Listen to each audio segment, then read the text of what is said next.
여호와 앞에서 뛰놀리라, 이게 다윗의 중심이었습니다. 오늘 역사서 이야기를 같이 하는데요, 왕들에 대한 이야기를 같이 하자 그렇게 말씀드렸었거든요. 그래서 지난 시간에 사울에 대해서 이야기를 했고요, 오늘 다윗에 대해서 이야기할 차례가 됐습니다. 여러분 너무 잘 아시는 다윗에 대한 이야기지만 오늘도 하나님의 새로운 음성을 또 새롭게 내 마음에 각인시켜 주시는 것을 붙잡고, 늘 듣는 복음이지만 또다시 나에게 새로운 복음으로, 새로운 은혜로 체험되고 확인되는 은혜를 여러분이 받게 되시기를 바랍니다. 우리 한번 기도하고 말씀 나누겠습니다. 하나님 아버지, 감사합니다. 한 주간을 언약의 말씀 가운데서 인도해 주심을 감사합니다. 아멘 주 예수여 오시옵소서 하는 고백으로 우리가 한 주간을 인도받게 하여 주시니 감사합니다.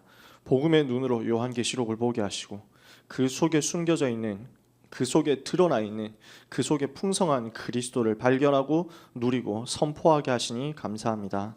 날마다 그리스도가 높아지게 하옵소서.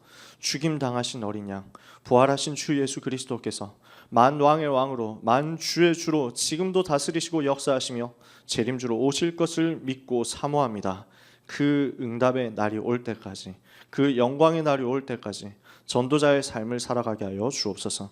재림 때까지 핍박시대에 얼마든지 이길 수 있는 성령의 충만함과 주님의 보호를 날마다 누리게 하여 주시옵소서. 이 땅에서 우리가 살아가지만 사실은 주님 재림하시는 그날까지 전도자의 삶을 살면서 위의 것을 찾는 인생이 되게 하셨사오니 주여, 이제는 주님 바라보면서 영원한 상급을 누리는 영원한 투자의 삶을 살게 하여 주시옵소서. 오늘도 이것을 두고 예배하기 위해서 모였습니다.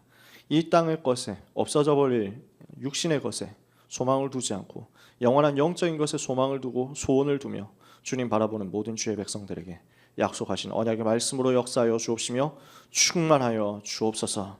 오늘도 주의 말씀이 힘이 있어 흥왕하여 세력을 얻는 응답의 날이 되게 하옵소서. 예수 그리스도 이름으로 기도합니다. 아멘.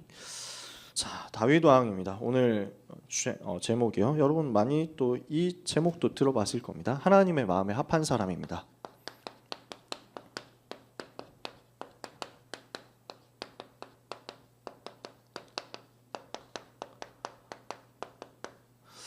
이게 다윗이었습니다. 그죠? 자, 사울 임금 다음에 다윗 임금이 나왔는데, 사울이 왜 실패했습니까? 우리가 지난번에 이 이야기를 했죠. 사울이 실패한 이유가 무엇이냐, 몇 가지 이야기들을 했었습니다. 사울이 왜 실패자가 됐습니까? 이것을 두고 역대기 기자가 간단하게 정리했는데요, 그가 여호와께 범죄했기 때문이다, 그렇게 설명했습니다. 역대상 10장에 보니까 이렇게 설명했거든요. 13절 14절에 하나님이 사울을 버리신 것은 그가 여호와 앞에 범죄하였기 때문이라. 어떤 죄를 지었느냐, 몇 가지가 나옵니다. 첫 번째, 하나님의 말씀을 그가 지키지 않았다. 말씀이 그 속에 없었거든요. 언약이 그 속에 담기지 않았어요. 언약의 말씀이 그 속에 없었기 때문에 범죄할 수밖에 없었습니다. 우리 속에 하나님의 말씀이 없으면 우리도 범죄하는 자리로 갑니다. 언약의 말씀, 강단의 말씀이 내 속에 남아있지 않으면, 흘러가고 있지 않으면 나도 모르게 나도 실수하는 자리로 자꾸만 가게 됩니다. 여러분의 마음에, 그리고 우리 후대의 가슴에 항상 하나님의 말씀이 담겨있게 되기를 바라고 들어있게 되기를 바랍니다. 말씀이 담겨져 있지 않은 사울은 범죄하는 자리로 자꾸 가는 거예요.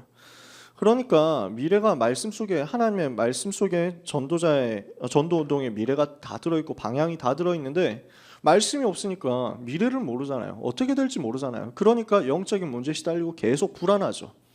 불안하니까 어떻게 되느냐, 결국 신접한 자에게 찾아갑니다. 무당을 찾아갔다는 거예요. 이게 역대기 기자가 지적하는 사울의 굉장히 큰 문제였습니다. 큰 범죄였습니다.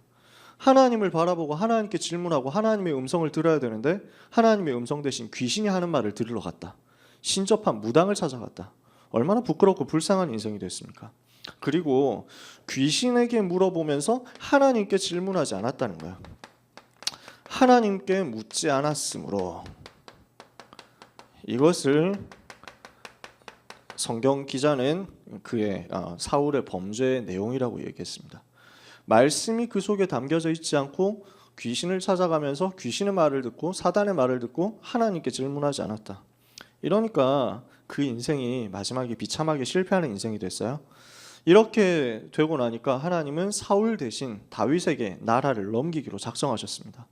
주권을 그 나라의 주권을 사울에게서 빼앗아 가지고 다윗에게 넘기기로 작정하신 거예요.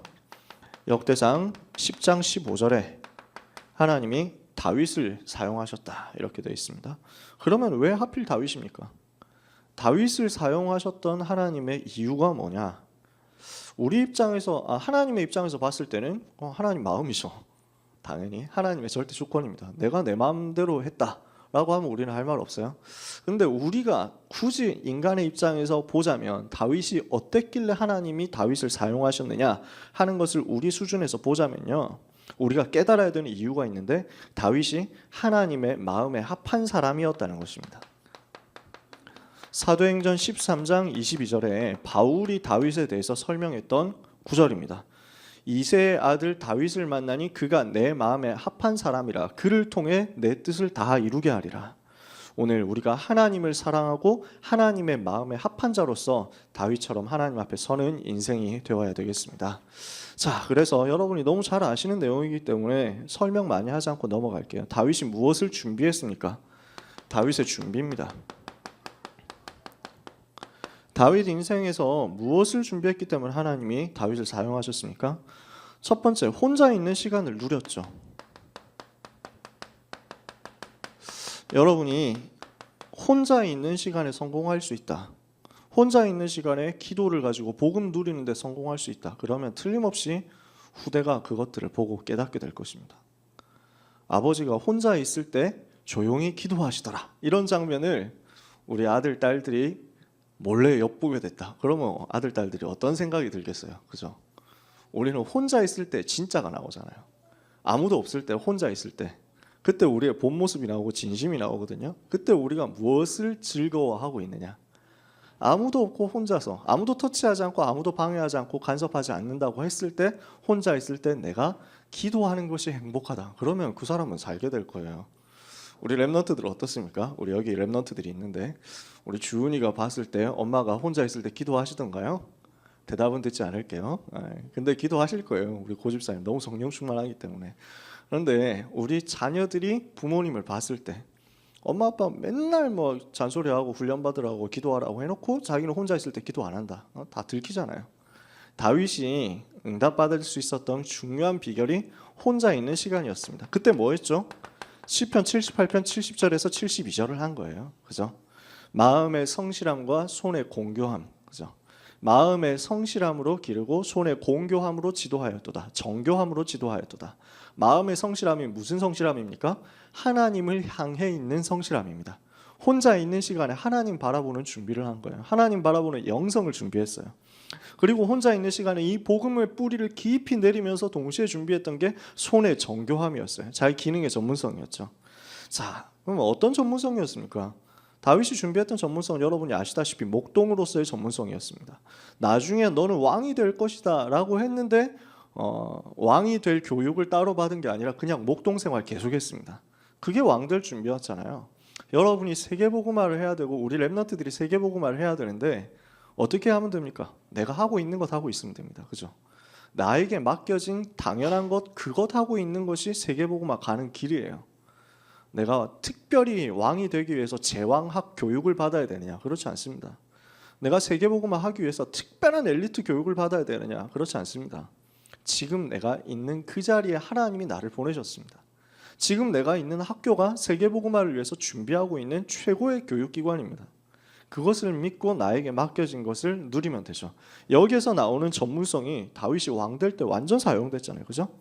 두 번째입니다. 기름 부음 받았죠. 사무엘이 찾아왔습니다. 이렇게 혼자서 복음 누리고 있는, 조용히 복음 누리고 있는 다윗에게 아무도 알아주지 않았잖아요. 들에서 그냥 혼자 양치고 있었다니까요.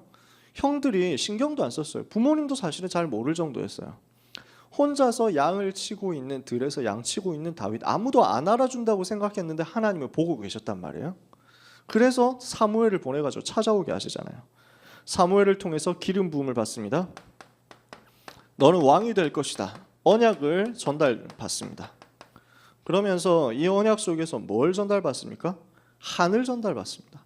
하나님의 마음에 담겨있는 한을 자기의 손으로 전달받게 됩니다. 언약적인 한을 품고 나니까 여기에 대해서 하나님이 성령으로 역사하시는 거예요. 여러분이 잘 아시는 사무엘상 16장 1절에서 13절의 내용이죠. 그래서 이날 이후로 다윗이 여호와의 신에 크게 감동되니라. 자, 여러분, 아무도 나를 안 알아준다라고 생각될 때가 있을 수도 있습니다. 내가 혼자 이거 하고 있는데 누가 알아주겠냐 이럴 때가 있습니다. 그렇지 않거든요. 하나님 다 보고 계시고 알고 계세요. 저는 그 사실을 믿습니다. 제가 특별히 사람들을 찾아다니고 만나고 하는 성격이 아니거든요. 인맥이 없습니다. 인맥 관심도 없고 인맥 만드는 사람을 저는 되게 싫어합니다. 좋아하지 않습니다. 뭔가 사람 찾아다니면서 패거리 만드는 것만큼 부끄러운 일이 없다고 저는 생각합니다. 아버지한테 제가 그걸 배웠어요. 저희 아버지도 별로 그런 걸 안 좋아하거든요. 늘 혼자만 다니고 이러는데 저는 거기에서 너무 많은 축복을 받았어요. 너무 많은 은혜를 받았어요. 절대 아버지가 정치를 안 하고 정치를 못 해요. 근데 그게 저한테 너무 큰 응답이었고 은혜였어요. 제가 그 성격이거든요. 사람 바라보면서 적당하게 정치해가지고 교권하는 게 저한테는 체질이 그래서 전혀 안 맞게 됐어요. 할 수도 없고 하고 싶지도 않고 진짜 그게 저는 너무 감사한 거예요. 하나님만 바라보도록. 이렇게 조용히 준비하고 있는데 아무도 몰라주면 어떡하냐 이런 생각이 막 처음에 저도 들더라고요. 대학생 때 이런 준비도 하고 저런 준비도 하고 이런 글도 읽고 저런 책도 읽고 글도 막 쓰고 이렇게 했는데 여러 가지 분야에서 준비도 하고 생각도 하고 다 했는데 아무도 안 알아주는 것 같더라고요. 별로 나한테 물어보는 사람도 없고 막 학교에서도 그렇고 대학 전도학교에서도 그렇고 밖에서 알아주는 사람 별로 없었거든요. 그래서 이제 우리 대학의 한양대 법대 친구 이제 그 후배 한 명이 있거든요. 학준이라는 친구가 있는데 이 친구하고 둘이서 이제 이 친구는 예원교회 랩런트예요.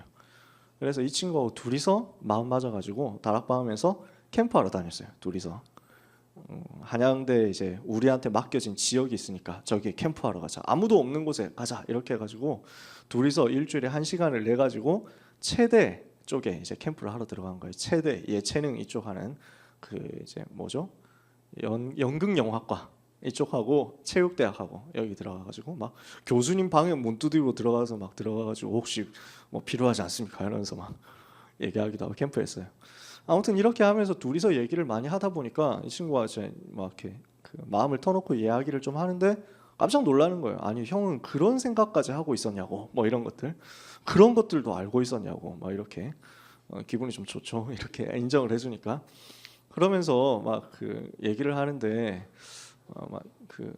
평상시에 궁금했던 거 사회적인 거 현장적인 거 이런 것들 쫙 물어보고 성경에 대해서 물어보고 하는데 제가 대답을 해주잖아요. 얘가 되게 놀라면서 하는 얘기가 형이 이렇게 준비하는 줄 몰랐다는 거예요. 그런데 자기가 생각할 때 좀 걱정되는 게 이렇게 하고 있는데 아무도 형을 못 알아주면 안 알아주면 어떡하냐 이런 얘기를 하더라고요. 제 어릴 때 어린 나이 그게 한 7, 8년 전이잖아요. 20대 때 제가 고민하고 있던 내용 중에 하나였거든요. 근데 그때 제가 믿었던 게 그거였어요. 하나님이 보고 계신다. 하나님이 알고 계신다. 내가 사람한테 나서가지고 호소할 필요가 없다.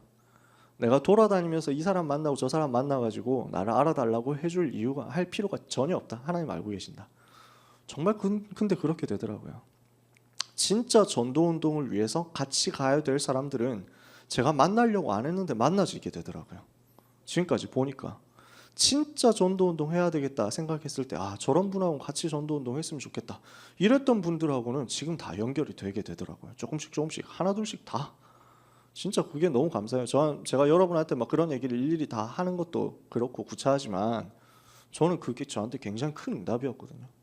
그런 사건들 하나하나 겪으면서 깨닫게 된 게 진짜 하나님만 바라보면 된다는 거였어요. 사람 바라볼 필요가 없다는 거였어요. 우리는 멀리서 그런 예를 들 필요가 없습니다. 사실 우리 정윤돈 목사님이 딱 그런 분이잖아요. 제가 정 목사님 너무 존경하고 좋아하는 게 이 자리에 안 계시니까 저는 더 당당하게 얘기할 수 있습니다. 물론 사모님이 계신다는 게 함정이지만 저는 정 목사님 너무 좋아하고 존경하는 게 아무도 안 알아주는 데서 혼자서 장애인 사역하고 있었잖아요. 그것도 목포의 산골짜기에서 그걸 중증 장애인 사역하면서 10년 동안 저는 저 같으면 못하겠어요. 어떻게 그런가 하겠어요. 저는 복지에 관심도 없었고 별로 하고 싶지도 않고 남들을 위해서 봉사해주고 싶은 생각도 별로 없고 몸으로 때우는 거 더더욱 못하겠고 정 목사님 그걸 했단 말이에요. 아무도 안 알아주면 나는 여기서 혼자서 장애인들하고 같이 평생 살 거야 라고 생각을 했대요. 그런데 하나님이 아시잖아요. 한 십몇 년 지나가지고 준비되어 있으니까 하나님이 어느 날 불러내가지고 전 세계 복지 선교로 파고들어야 되는 문들이 계속 열리니까 정 목사님 아니면 이걸 해줄 사람이 없는 거예요. 불러내가지고 딱 사용하시는데 지금 목사님 통해서 이루어지고 있는 사역들이 너무 많거든요. 사실은 메시지를 잘하는 사람은 현장에 많이 있습니다. 우리 다락방에도 많이 있습니다. 그런데 우리 목사님처럼 구석구석 들어가가지고 실제로 되어질 수 있는 시스템 만들어줄 수 있는 전문인이 없습니다. 우리 다락방 전체 다 찾아봐도 없어요. 진짜 유일성의 전도자 우리 목사님이 그래요. 아무도 안 알아주는 것 같아도 하나님이 보고 계신다니까요. 다윗을 하나님이 보고 계셨어요. 그리고 딱 선택하신 거예요. 하나님의 시간표에. 그리고 언약적인 한을 붙잡고 나니까 성령으로 역사하시는 것이죠. 오늘 우리가 이 성령 충만을 받게 돼야 되겠습니다. 다윗이 성령 충만 받고 난 다음에도 끊임없이 누렸어요. 뭘 누렸느냐? 영적 서밋으로 가는 답을 계속 누리고 있었습니다. 뭘 했냐면요, 영적인 눈이 열린 거예요. 아, 지금 현장에 귀신이 역사하고 있구나, 사단이 역사하고 있구나, 이걸 봤어요. 그 시대에 이것을 세밀하게 본 유일한 렘넌트예요. 어떻게 보면 사무엘 말고 이 시대에 사단이 이렇게 활동하고 귀신이 이렇게 활동하는구나, 우상을 통해서 사단이 이렇게 역사하는구나, 정치와 권력을 이렇게 잡고 있구나 한 걸 제일 정확하게 제대로 본 사람이 다윗이잖아요. 그러니까 사울 임금에게 귀신 들렸는데 이것을 치유해 주는 정도로 끝난 게 아니에요. 자꾸 귀신한테 시달려서 왔다 갔다 하잖아요.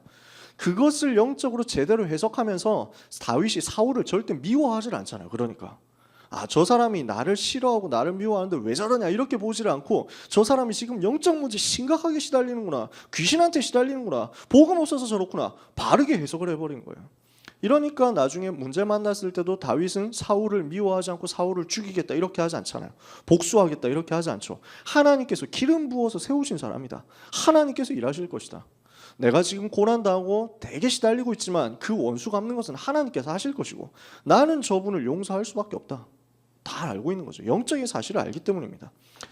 영적인 사실을 굉장히 정확하게 봤기 때문에 다윗이 시편 중간중간에서 계속 고백하는 게 뭐냐면은 너희 천군이여, 너희 천사여 이렇게 얘기합니다.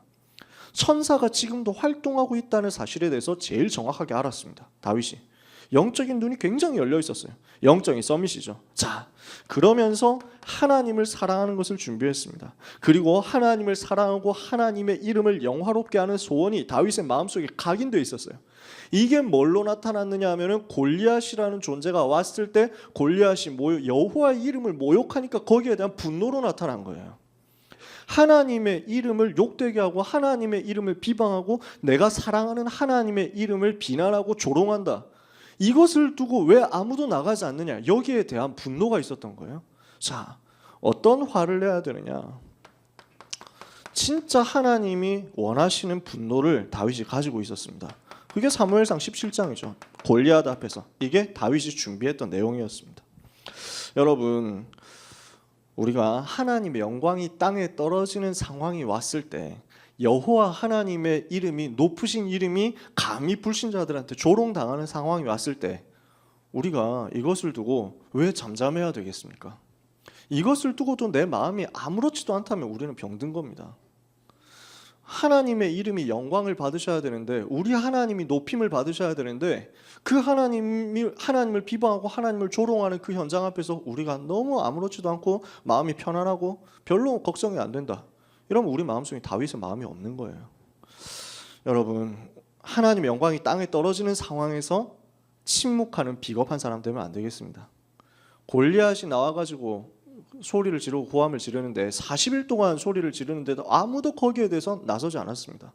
하나님의 영광이 땅에 떨어지는 것에 대해서 별로 개의치 않았습니다. 이스라엘 군대가, 사울 임금이 자기의 목숨이 소중하다는 생각을 하고 있었기 때문에.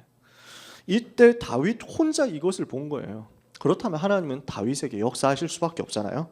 다윗이 가지고 있었던 의로운 분노, 의로운 영적인 한이 우리에게 준비되기를 원합니다. 자, 두 번째입니다. 다윗이 이렇게 준비했죠. 마침내 하나님이 다윗을 쓰시는 시간표가 본격적으로 온 것입니다. 그 내용 우리가 골리앗 사건 알고 있습니다. 그죠? 제가 여러분한테 골리앗을 어떻게 쓰러뜨렸다 뭐 이런 얘기 안 해도 되잖아요. 여러분 다 알고 있으니까요. 중요한 건 그 다음입니다. 다윗의 인생에서 싸움이 계속된 겁니다. 그러면서 계속 어려움 많이 당한 거예요. 다윗이 당한 고난들입니다. 다윗의 삶에서 평생 싸움이 그치질 않았는데 육신적인 싸움도 있었고 영적인 싸움도 있었어요. 자, 골리앗을 쓰러뜨리고 나서 국가적인 영웅이 되고 나라를 살린 이제 주인공이 됐잖아요. 영웅이 됐잖아요. 문제는 이렇게 되면서부터 고난이 찾아옵니다. 다윗을 질투한 사울하고의 싸움이 시작되죠. 사울 임금이 계속 핍박하는 거예요.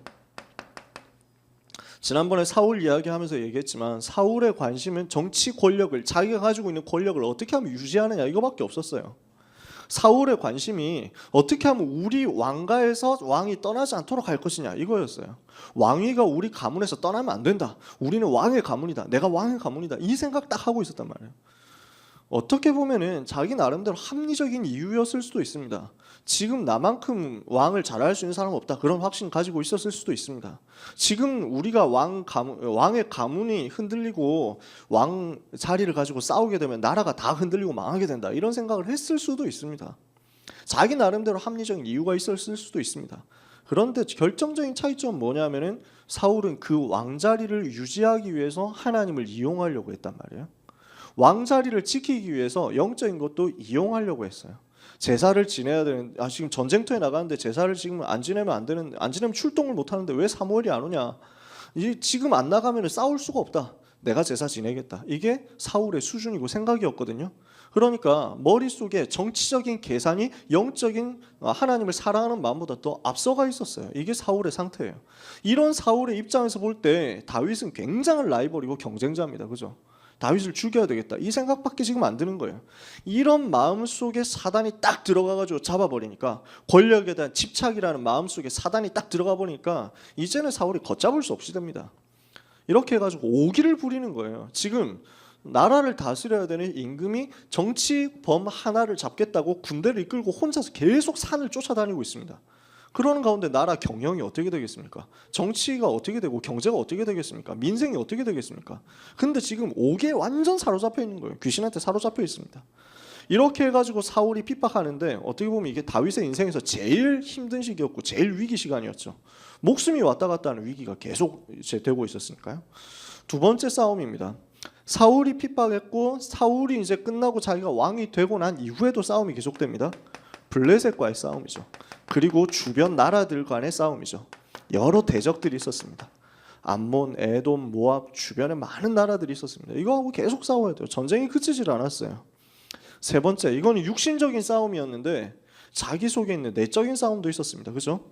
자신의 연약함, 다윗 자기 속에 있는 영적 문제, 이거하고 싸워야 되는 시간표도 왔습니다. 여러분, 우리 그 영적인 문제의 내용도 잘 알고 있잖아요. 다윗에 대해서는 어떤 영적인 문제 있었습니까? 음란이라는 문제가 찾아온 거예요. 밧세바 사건을 통해 가지고 뭔가 멍해져 있을 때, 뭔가 공허해져 있을 때 사단은 딱 그걸 가지고 틈을 탑니다. 육신적인 걸 가지고. 우리가 멍한 상태에 지속하고 있으면 사단이 딱 틈타기 쉽습니다. 특히 렘넌트들 멍 때리고 있을 때 되게 많거든요. 멍청하게 있을 때 많아요. 충만해야 돼요. 사단은, 세상은 비우라고 이야기합니다. 그죠? 마음을 비우라고 얘기합니다. 성경은 그렇게 이제 얘기하지 않습니다. 나 대신에 그리스도로 채우라고 이야기합니다. 우리 속에 그리스도로 충만해야 됩니다. 복음을 누리는, 임마누엘 누리는 행복한 상태로 충만해야 되는데 그게 안 된 비어있는 상태, 공허한 상태 되면은 거기에 사단이 틈타기 쉽습니다. 그래서 다윗이 공허해져 있고 멍해져 있는 동안에 목욕하는 여자가 눈에 보인 거예요. 이렇게 해가지고 갑자기 맛이 갔다니까요. 이렇게 해가지고 남편이 있는 그 여자를 취해가지고 문제를 일으켰다가 이걸 어떻게 수습해 보려고 했더니 안 되는 거예요. 지금 남편이 너무 충성스러워가지고 말을 안 들어. 전쟁터에 나가 있는 장군, 이 우리아 장군이 와가지고 좀 집에 가가지고 부인하고 좀 같이 쉬기도 하고 이렇게 하면 좋을 텐데 안 가는 거예요. 자기는 전쟁터에서 지금 전쟁터에서 싸워야 되는데 임금님께서 휴가를 이제 주셨지만은 내가 여기서 그렇다고 몸 편하게 집에 가가지고 있을 수가 없다. 나는 임금님 왕궁을 지키겠습니다. 이러면서 궁궐 문 앞에서 엎드려 자니까 다윗의 입장에서 속이 타잖아요. 이 눈치 없는 것을 봐라 이러면서. 그러니까 결국 어떻게 됩니까? 여러분 잘 아시잖아요. 우리아를 전쟁터 제일 최전방에 내보내가지고 죽이도록 만들거든요. 이걸 보고 전문용어로 살인 교사라고 합니다. 그죠? 죽도록 만들었어요. 이렇게 해놓고 이제 거리낄 거 없으니까 밧세바를 데리고 들어옵니다. 하나님 이거 아시잖아요. 다윗에게 있는 연약함, 다윗에게 있는 영적 문제였습니다. 다윗이 완전 무결한 사람이 아니죠. 다윗이 완벽했냐? 그렇지 않습니다. 문제도 있었습니다. 그죠? 밧세바 사건 이후에도 문제 있었는데 여러분 잘 아시는 인구조사 사건입니다. 아, 내가 나라를 잘 다스렸나 보다 이렇게 해가지고 인구조사를 해본 거예요. 인구조사하는 게 잘못된 게 아닙니다. 하나님의 시간표에 따라서 인구조사 해야 될 때도 있습니다. 대표적인 게 민수기 아닙니까? 민수기 이름 자체가 백성의 숫자 셌다는 거잖아요. 민수기 성경 자체가. 근데 여기서 지금 그 이야기를 하나님이 싫어하셨다 이유는 뭐냐면 자기가 한 걸로 착각하고 있었기 때문에 교만이라는 마음이 사단이 준 교만이라는 마음이 속에 딱 들어간 거예요. 영적인 문제 있었죠.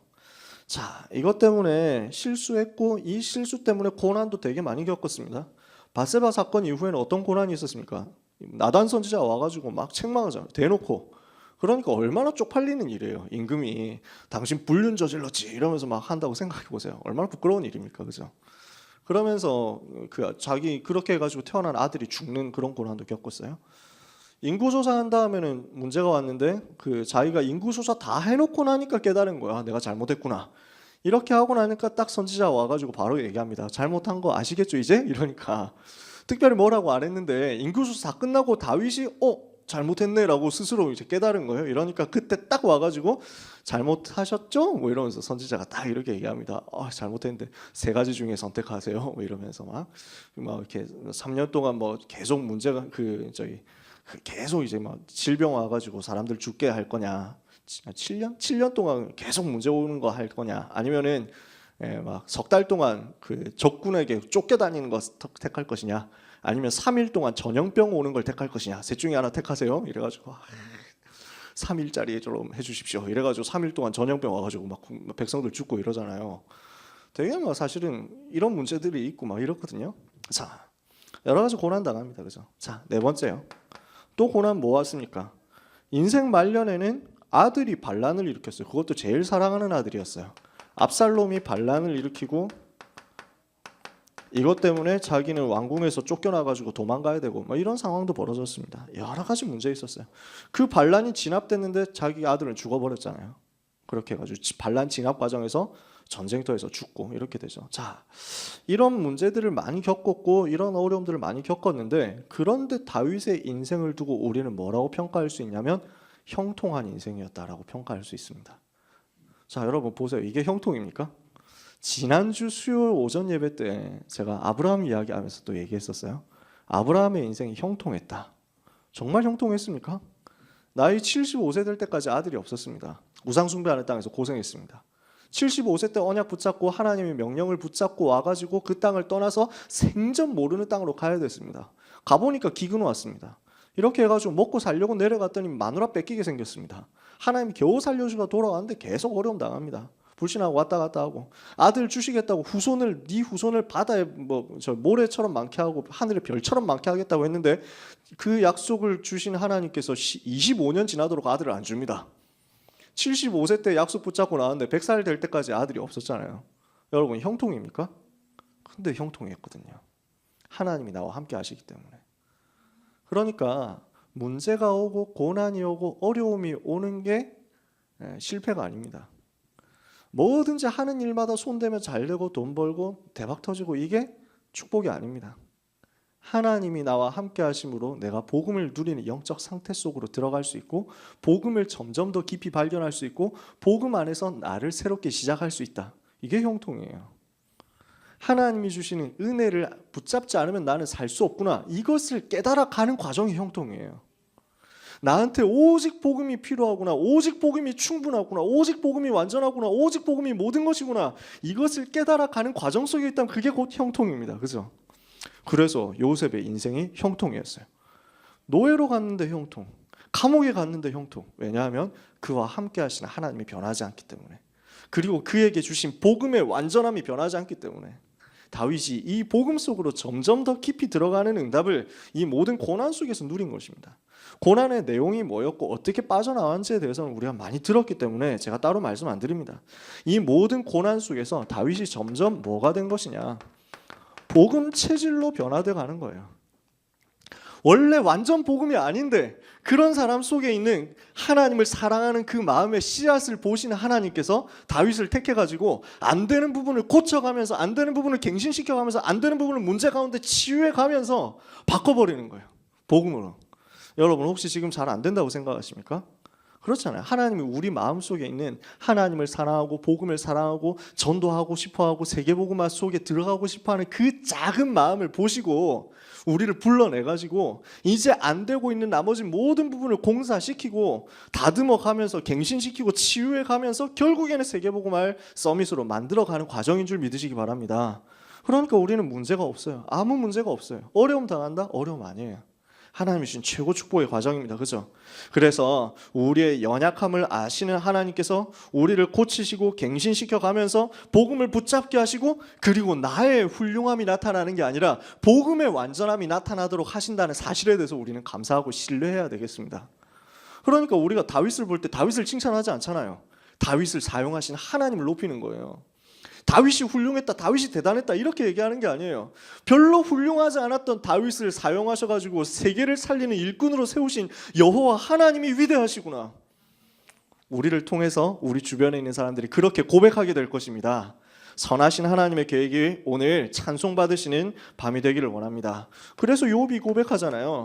하나님의 계획이 선하시다. 어떻게 선하시냐? 나의 가는 길을 오직 그가 아시나니 그가 나를 단련하신 후에는 내가 정금같이 되어서 나오게 될 것이다. 왜 정금입니까? 왜 순금입니까? 지금 내가 순금이 아니거든요. 지금 내가 불순물이 너무 많거든요. 지금 내가 복음 체질 아닌 게 너무 많은 거예요. 복음 아닌 각인, 복음 아닌 체질, 복음 아닌 뿌리 이런 것들이 딱 들어와 있어가지고 내 속에 자리 잡고 있는데 그러나 내 마음속에 안 되는 것을 알면서도 내가 지금 너무 다른 각인 뿌리 체질 때문에 고생하고 고민하지만 그러나 내 마음속에 하나님 사랑하는 그 마음이 있는 것을 하나님이 아시니까 고쳐가시려고 하나님 우리를 사랑하시는 게 느껴지지 않습니까? 우리는 하나님을 사랑하고 하나님을 끊임없이 바라보고 하나님을 신뢰해야 되겠습니다. 이렇게 하고 있으니까 하나님이 어떻게 했습니까? 이 복음 체질이 완성되어 가는 다윗을 어떻게 축복하셨습니까? 마태복음 1장 1절로 축복하신 거예요. 뭡니까? 아브라함과 다윗의 자손 예수 그리스도의 세계. 하나님이 다윗을 이렇게 다듬어야만 되는 거예요. 왜? 그래야 그리스도의 조상이 될 거니까요. 그래야 메시아의 조상 될 거니까요. 그래야 복음이 나타나게 될 거니까요. 그죠? 그래서 모든 문제, 모든 고난 속에서 하나님이 다윗을 복음 운동을 위해서 만들어 가셨다는 사실을 우리는 확인해야 되겠습니다. 자, 세 번째입니다. 이렇게 고난 통과하면서 복음 체질을 점점 만들어가는 다윗이 인생을 통해서 무엇을 남겼습니까? 작품을 남겼어요. 우리는 이것을 우리 마음에 담고 소원을 삼아야 되겠습니다. 자, 다윗이 남긴 작품이 뭐가 있었습니까? 다윗이 왕 돼가지고 제일 먼저 한 게 뭐예요? 오늘 우리가 읽은 본문이에요. 언약궤를 모셔오는 거였어요. 그죠? 언약궤를 맞아들였어요. 언약궤를 다윗 성으로 옮겼습니다. 자, 근데 이것을 그냥 가지고 와라 이렇게 명령 내릴 수도 있잖아요. 그렇게 하지 않았어요. 다윗이 앞장서 가지고 대열의 앞에 서 가지고 직접 날랐다니까요. 다윗이 직접 나르면 안 되죠. 이거는 다 직접 만지고 이러면 죽습니다. 사람이 언약궤는 반드시 제사장을 통해 가지고 해야 돼요. 그런데 지금 다윗이 그 행렬을 직접 인솔해 가지고 오는 거예요. 그러면서 이것을 그냥 하지 않고 온 나라와 함께하는 예배 축제로 만들어 버렸어요. 그죠? 전부 다 이것을 누리는 최고 축복의 시스템으로 만들어 버렸어요. 언약궤 모시고 들어오는 것을요 그냥 일로 하지 않고 행정으로 하지 않고 이것을 컨퍼런스로 만들었다는 게 대회로 만들었어요. 우리 렘넌트 대회하는 것처럼 만들었어요. 이것을 온 나라 온 백성들 모아가지고 같이 기뻐하고 같이 즐거워했거든요. 왜 그랬을까요? 자, 지금 다윗이 왕이 됐어요. 사울하고 다른 게 뭐냐? 백성들한테 알려줘야 되는 거예요. 지금 내가 왕이 됐는데 내가 다스리는 나를 통해서 다스려지는 나라는 어떤 나라가 돼야 되겠냐 하는 것을 백성들한테 보여줬어요. 뭐냐? 내가 왕으로서 하나님을 이렇게 사랑하고 하나님을 이렇게 기뻐하고 언약궤를 이렇게 사모하지 않느냐. 우리나라는 하나님이 다스리시는 나라고 하나님을 사랑하는 것이 우리 백성의 본분이다. 이걸 헌법 1조 1항이라고 못 박아 놓은 거예요. 이게 다윗이 했던 일이었어요. 다윗이 남긴 작품이었어요. 어떻게 했습니까? 이걸 가지고 온 백성에게 보여주고 전달해가지고 같이 가도록 만들었어요. 뭘 했죠? 6걸음 뗄 때마다 피제사 드렸습니다. 오늘 읽은 본문입니다. 뭐라고 했죠? 6장 12절에 기쁨으로 다윗이 가서 하나님의 궤를 기쁨으로 메고 오베데돔의 집에서 다윗성으로 올라갔는데 여호와의 궤를 맨 사람들이 6걸음을 가매 다윗이 소와 살찐 송아지로 제사를 드리고 6걸음 움직일 때마다 하나님 앞에 제사 지냈다니까요. 너무 기쁘고 너무 행복해가지고. 그러면서 그냥 제사입니까? 피제사거든요. 복음 회복하는 어마어마한 시스템 세운 거예요. 그러면서 뭐 했어요? 온 백성과 함께 이것을 누렸어요. 백성 앞에서 자기도 춤을 추고 뛰놀고 행사 다 끝나고 난 다음에 어떻게 했습니까? 온 백성에 고기하고 건포도 떡 뭐 이런 거 나눠줬잖아요. 그죠? 뭐였냐? 우리가 지금 한 공동체다. 함께 먹고 함께 마시고 함께 복음 안에서 누리는 공동체다. 자기 수준에서 행했던 성찬식을 한 거죠. 그러니까 다윗이 이걸 가지고 온 백성에게 여호와 하나님과 함께하는 것이 이렇게 기쁘고 행복한 거야 라고 알려준 거예요. 그러면서 뭘 얘기했습니까? 이스라엘 백성이 광야길 40년 가는 동안에 만나 메추라기 먹었던 것처럼 생명의 떡을 먹었던 것처럼 하나님이 주시는 말씀으로 우리가 사는 것 아니냐. 우리가 조상들이 만나 먹었던 것처럼 지금 우리가 떡하고 고기 나눠주니까 이거 먹어야 되는데 먹는데 중요한 거는 이걸로 사는 게 아니라 언약궤 속에 들어있는 말씀으로 사는 거야 하고 알려줬어요. 자, 팀 사역 제대로 했죠. 그죠? 메시지를 정확하게 한 거예요. 이렇게 하면서 뭐 했습니까? 복음 문화를 회복시켰어요. 복음 공동체 세우고 복음 문화 회복하고 이게 언약궤 모시고 오는 퍼포먼스였다고요. 그러니까 다윗이 남긴 엄청난 작품이죠. 그죠? 자, 두 번째입니다. 빈 시간에 여러분이 아는 대로 빈 시간에 많은 시를 남기고 여기에 곡을 붙여가지고 노래로 만들었어요. 찬송으로 만들었어요. 이게 세계를 변화시키는 작품이 됐거든요. 세계를 뒤흔드는 작품인데 지금까지도 역사에 일어났잖아요. 이 시편이요. 자, 그런데 이 시편의 특징이 있습니다. 전부 뭐냐면 이 시편들의 특징이 다윗이 지은 시편의 특징이 전도자의 삶에서 나오는 고백이었어요. 그러니까 다윗이 편안하게 앉아가지고 오늘 시 한번 써볼까 뭐 해가지고 작품 하나 써봐야 되는데 이러면서 막 썼다 고치고 이렇게 한 게 아니에요. 그죠? 잘 모르겠는데 일단 밥이나 좀 먹고 하자. 막 고기 좀 갖고 와. 이렇게 해가지고 하면서 만든 작품이 아닙니다. 다윗이 다 사울 임금한테 쫓겨다니면서 동굴에 숨어 있다가 발각될 뻔했는데 하나님이 보호해 주셔가지고 살아나고 다윗 그 사울 왕의 옷자락 잘라가지고 보여주면서 구원받았던 그때 그 상황에서 작품을 쓴 거예요. 그런 상황에서 시편 57편 보시면요 그런 식으로 써 있거든요. 여러분이 아시다시피 시편에는 표제들이 쭉 써 있습니다. 이 시는 어떤 배경에서 어떤 상황에서 쓰여진 시다 하고 표제가 적혀 있어요. 대표적인 게 57편을 보니까 다윗의 믹담시 이렇게 되어 있습니다. 인도자를 따라 알다스헷에 맞춘 노래. 그러니까 우리는 지금 시편에 곡이 안 붙어 있어서 모르지만 그때는 다 곡으로 만들어서 노래로 불렀어요. 그죠? 이렇게 했는데 이걸 언제 썼습니까? 다윗이 사울을 피하여 굴에 있던 때에. 자기 삶에서 일어나는 모든 사건, 모든 삶에서 나오는 상황을 전부 전도자의 삶으로 그리고 거기서 나오는 고백으로 작품으로 바꿔버렸어요. 하나님이 나와 함께 하시고 하나님이 이 사건을 일으키셨고 하나님이 이 사건 속에서 나를 보호하고 계시고 나와 함께 하신다는 것을 완전히 100% 믿고 신뢰하면서 이것을 가지고 인도받은 것을 증거로 남긴 거예요. 자, 그래서 삶의 모든 사건을 작품으로 만들면서 복음으로 연결시켰거든요. 그리고 모든 감정도 복음으로 연결시켰어요. 이 부분이 참 중요해요. 그래서 시편 속에는 기쁨의 노래도 있지만 슬픔의 노래도 있고 탄식도 있고 부끄러움도 있고 다 있습니다. 그죠? 굉장히 많은 풍부한 다양한 감정들이 나와 있습니다. 원통합니다. 내 한을 풀어주십시오 하는 그런 내용도 있습니다. 속히 나를 도와주십시오. 여호와여 나의 구원이시여 하면서 하나님 앞에 호소하는 내용도 있습니다. 왜 나를 돌아보지 않으십니까 하는 내용도 있습니다. 되게 애타는 내용들도 많이 있어요. 모든 감정들을 다 실어가지고 그것들을 전부 복음으로 연결시켜서 누린 거예요. 우리가 이렇게 누려야 되겠죠. 이렇게 하면서 모든 감정을 복음으로 치유했어요. 그러면서 복음 누리는 자기의 상태를 고백한 거예요. 모든 사건과 감정을 가지고 전부 연결시켜서 복음으로 가지고 가고 이 속에서 치유되어 나온 것이 작품화됐는데 그게 우리가 알고 있는 시편 1편입니다. 복 있는 사람은 복 있는 사람은 시냇가에 심은 나무처럼 잎사귀가 마르지 않고 형통하지 않느냐. 하나님의 말씀을 주야로 묵상하고 있으니까 내가 시냇가에 심은 나무처럼 누리게 되는구나. 다윗이 고백한 거예요. 우리가 제일 잘 아는 시편 있잖아요. 23편이. 23편 다윗의 시편이 이런 고난 속에서 나온 고백이니까 대단한 거예요. 여호와가 나의 목자시니까 사실은 내가 두려움이 없구나. 내가 부족함이 아무것도 없구나. 내가 가는 길에 사망의 음침한 골짜기가 쫙 깔려져 있는 것 같았는데 그러나 하나님의 지팡이와 막대기가 나를 완전히 지켜주셨구나. 내가 아무것도 두려워할 게 없구나. 다윗의 인생 고백이죠. 여러분의 인생 고백이 작품으로 남게 되는 한 주간 되시기를 주님의 이름으로 축복합니다. 이렇게 했더니요, 이걸 누리고 있었는데 이게 대단한 작품이 된 게요, 그리스도에 대한 예언이 나온 거예요. 시편 속에 메시아에 대한 예언이 굉장히 많이 나옵니다. 그런데 대단한 것은 그 메시아에 관해서 예언된 시편은 대부분 다윗이 지었습니다. 얼마나 성령 충만했는지 오실 그리스도에 대해서 보고 쓴 것처럼 표현하는 구절이 시편 22편에 나오잖아요. 그들이 나를 두고 조롱하고 내 겉옷을 나눠가지고 속옷을 제비 뽑습니다 했던 그 장면이 예수님 십자가 못 박히실 때 그대로 일어났어요. 딱 그대로.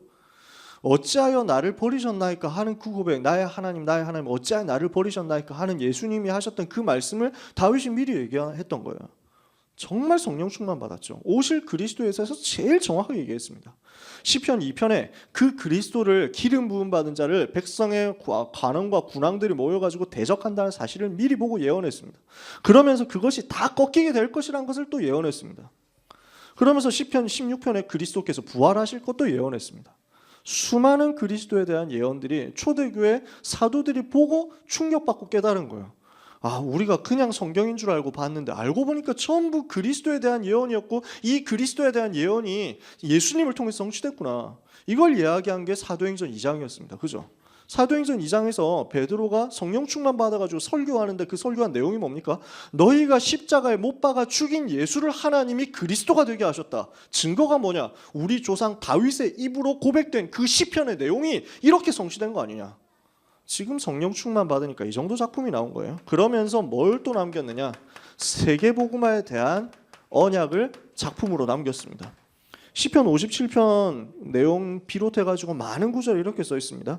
시편 57편에 제일 마지막 구절에 하나님이여 주는 하늘 위에 높이 들리시고 주의 영광이 온 세계 위에 높아지기를 원하나이다. 만민 중에서 이런 구절들이 계속 나옵니다. 온 세계 모든 열방 만민 이런 단어들이 다윗의 시편 속에 계속 나옵니다. 세계복음을 알았던 사람이죠. 자, 세 번째입니다. 그리고 뭘 남겼습니까? 성전 지을 준비를 작품으로 남겼습니다. 성전 건축을 준비했는데 성전 지을 경제를 준비했죠. 모든 자재, 모든 재료 이런 것들 돈까지 다 준비해놨습니다. 그리고 준비한 게 있습니다. 성전 짓기 위해서 자기 당대 짓지 못했는데 자기 아들 솔로몬이 지을 수 있도록 준비를 다 해놨거든요. 근데 돈은 솔로몬도 많이 가지고 있었어요. 자재 솔로몬이 자기가 새로 또 모으고 그랬어요. 그런데 진짜 더 중요한 건 뭐였냐면은 성전을 지을 경제보다 더 중요한 것이 성전 안에서 복음을 계속 선포하고 누릴 제자 조직, 제자 시스템이었어요. 이것을 다윗이 남긴 거예요. 이 내용이 역대하 22장부터 29장까지 쭉 나옵니다. 그래서 성전 지을 경제 준비를 한 것이 22장, 그리고 제자 남긴 것이 23장에서 28장, 그리고 이것을 가지고 하나님 앞에 헌금으로 드린 것이 29장입니다. 제자를 남기고 뭘 했냐면 성전을 준비할 수 있는 백성들의 영적인 상태까지 준비했어요. 그냥 성전 짓자 이렇게 해가지고 강제노역 동원시킨 게 아니고 온 백성과 함께 우리가 하나님께 받은 은혜가 얼마나 크냐, 우리가 하나님 앞에 성전 지어서 드릴 수 있게 되는 것이 얼마나 큰 영광이고 감사고 기쁨이냐, 이걸 가지고 이야기하면서 자기가 앞장섰거든요. 이러니까 온 백성이 나와서 같이 헌금하고 같이 예물 드리는데 전부 기쁨으로 드린 거예요. 다윗이 이거 보고 너무 기뻐했다고 했어요. 자, 그러니까 다윗이 이걸 가지고 온 백성 앞에 모아가지고 계속 하는 게 하나님께 감사하고 하나님을 찬송하고, 이것을 마지막 인생 끝날 때까지 했거든요. 백성들의 영적 상태 준비. 그러니까 민족 복음화라는 부분을 제일 많이 두고 응답받은 거예요. 이게 다윗이 남긴 작품이었습니다. 자, 이렇게 봤을 때 우리가 다윗의 인생을 가지고 내릴 수 있는 몇 가지 결론이 있습니다. 다윗의 인생을 한마디로 정리하면요, 하나님을 사랑하는 사람이었어요. 여러분에게 이런 별명이 붙게 됐으면 좋겠어요. 하나님을 사랑하는 사람. 그죠? 우리가 얼마나 하나님을 사랑하고 있습니까? 얼마나 우리가 복음 사랑하고 있습니까? 이 마음이 우리에게 잔잔하게 담겨 있었으면 좋겠습니다. 하나님을 사랑하는 마음으로 내 마음이 행복하고 하나님을 사랑하는 그 열심이 나를 삼키고, 그래서 하나님을 사랑하는 그 마음이 다윗의 전부였어요. 어떻게 보면요, 이게 사울 임금하고 다윗이 달랐던 가장 중요한 이유죠. 그죠? 이것이 다른 모든 임금들하고 다윗이 달랐던 이유예요. 어떻게 보면 정치를 다윗보다 잘했던 사람이 있을 수 있습니다. 그리고 행적에서 크게 잘못된 게 없었던 사람, 요시야 같은 임금도 굉장히 훌륭했잖아요. 대단했잖아요. 히스기야라든지 이런 사람들 훌륭했습니다. 그런데 굳이 하나님께서 다윗의 길을 갔다라고 하면서까지 다윗을 계속 얘기하시고 후에도 사람들이 다윗의 자손이라고 그리스도를 높이고 인정하게 되도록 했던 이유, 그만큼 하나님이 다윗을 사용하시고 축복하셨던 이유, 하나님을 사랑하는 마음이 자기의 어떤 정치적인 이해관계와 고려하고 비교할 수 없이 컸던 사람이 다윗. 그게 유일성이었어요. 다윗이 가지고 있었던 유일성. 정치적인 생각 보면 히스기야 임금 같은 사람은 나중에 가면 이야기하겠지만, 히스기야 임금 같은 사람은 외교적인 고려, 정치적인 고려, 군사적인 생각 이런 것들을 항상 하고 있었어요. 인본주의 자기 마음속에 어느 정도 들어와 있었거든요. 하나님을 사랑하지만 일단 나는 왕이니까 정치도 좀 하고, 이런 마음이 있었다니까요. 다윗에게 그게 없어요. 진짜 하나님 사랑하는 거 말고 없어요. 만약에 하나님을 사랑하고 하나님과 함께하고 하나님을 누리는데 방해된다, 이러면 다윗은 왕자리를 버리는 사람이에요. 그게 다윗의 정체성이에요. 오늘 우리가 이만큼 하나님을 사랑하게 됐으면 좋겠습니다. 그러니까 이 하나님 사랑하는 마음이 어떻게 나타나죠? 골리앗이 모욕하는데 소년에 불과한 다윗이 그것을 못 참는 거예요. 지가 뭔데 내가 사랑하는 하나님을 모욕하고 비웃을 수 있느냐? 이게 다윗의 마음, 하나님을 사랑하는 다윗의 마음이에요. 자, 위기 만났을 때 다윗이 뭐라고 고백하죠? 시편 18편 1절, 나의 힘이 되신 여호와여, 내가 주를 사랑하나이다. 어려움 당했을 때 다윗의 고백입니다. 자, 세 번째, 언약궤를 모셔올 때 체면을 안 차렸잖아요. 오늘 우리가 읽은 본문이에요. 하나님을 얼마나 사랑하고 하나님을 얼마나 기뻐했는지 내용이 여기 나와요. 저는 이 구절이 너무 좋은 거예요. 그래서 하나님께서 나 같은 사람을 불러가지고, 저 시골의 목자였던 나 같은 사람 불러가지고 이스라엘의 하나님의 백성 이스라엘의 주권자로 감히 삼아주시고 나에게 이 중요한 사명을 맡겨주셨으니 내가 하나님 앞에 서야 되지 않겠냐? 나는 하나님 앞에서 뛰놀 것이다 얘기합니다. 우리는 너무 보면 체면 차리거든요. 예배할 때, 그죠?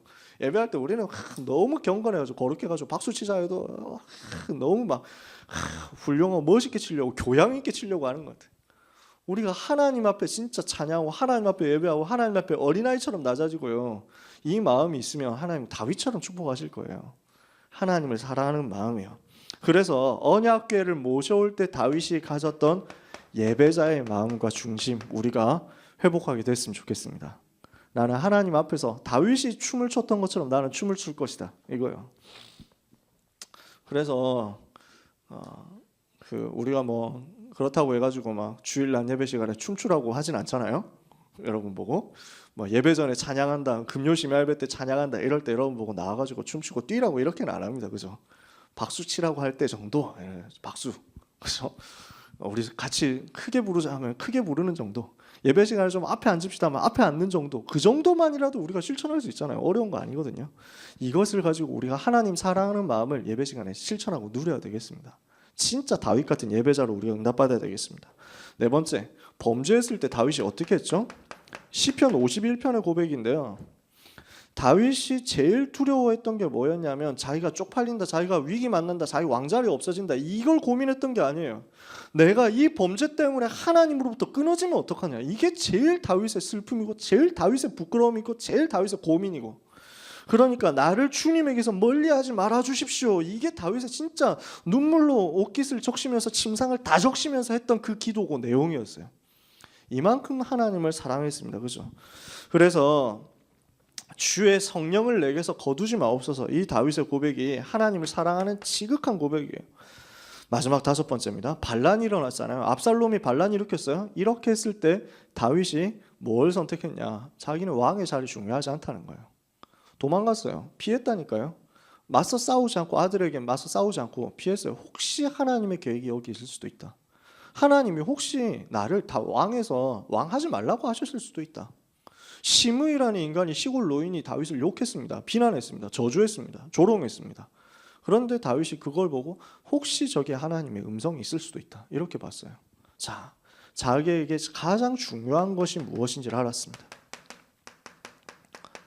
제가 사실 오늘 하고 싶었던, 다윗을 통해서 하고 싶었던 이 이야기는 이게 전부입니다. 어떻게 보면 요 마지막 이야기 속에 사실은 다 들어있습니다. 제가 봤던 책 중에 새 왕 이야기라는 책이 있는데요, 혹시 여러분 보신 분이 있으실지 모르겠습니다. 진 에드워드라는 목사님이 지은 책인데 막 그림책이에요. 짧아요. 내용이 짧습니다. 제가 군대에서 그 책을 봤거든요. 군대에 그 책이 있더라고요. 그래서 봤어요. 그런데 저 굉장히 은혜 받았거든요. 세 왕이 누구냐면 사울, 다윗, 압살롬 세 사람이었어요. 사울에 대해서 우리가 얘기했습니다. 다윗에 대해서 얘기했습니다. 압살롬이 일어나가지고 백성들의 마음을 막 얻으려고 하는 거예요. 다윗 임금이 이제 나이가 드니까 옛날만큼 활력이 없거든요. 나라를 다스리는데 옛날에는 앞장서서 싸우고 막 춤추고 이랬는데 지금 이제 나이가 많은 노인이니까, 그러면서 이제 막 식상한 거예요, 사람들이. 이러니까 좀 재미가 없다. 그러면서 사람들이 불만을 조금 가지는데 이걸 가지고 압살롬이 가서 옆에서 이야기를 아주 잘 들어준 거예요, 지혜롭게. 압살롬이 또 얼굴도 잘생기고 뭐 나이도 젊고 너무 매력적이거든. 그러니까 너무 사람들이 이제 인기를 끌기 시작하는 거예요. 야, 어떻게 우리 왕자님이 저렇게 잘생겼을 수 있냐, 너무 훌륭하다. 다윗 임금님은 우리 얘기를 잘 안 들어주는 것 같은데 저 왕자님의 얘기를 잘 들어준다. 이렇게 해가지고 압살롬이 사람들이 인심을 막 모았습니다. 이렇게 해가지고 드디어 안 되겠다 해가지고 반란 일으킨 거예요. 내가 이제 왕 돼야 되겠다. 내가 이렇게 가만히 있어가지고는 나한테 왕자리가 돌아온다는 보장이 없다. 아버지는 늙어가지고 이제 답이 없다. 내가 제일 잘할 수 있다. 이렇게 해가지고 반란 일으켰어요. 이때 다윗이 했던 것에 대해서 이 책에 설명을 하면서 그림을 그려놨는데 그 그림이 저한테 너무 큰 충격이었어요. 너무 큰 은혜였어요. 왕의 자리가 있잖아요. 근데 그 왕의 자리에 자기의 왕관을 걸어둡니다. 그리고 다윗은 다른 그 왕의 자리에서 내려와 가지고 그 길에서 하나님을 향해서 손을 듭니다.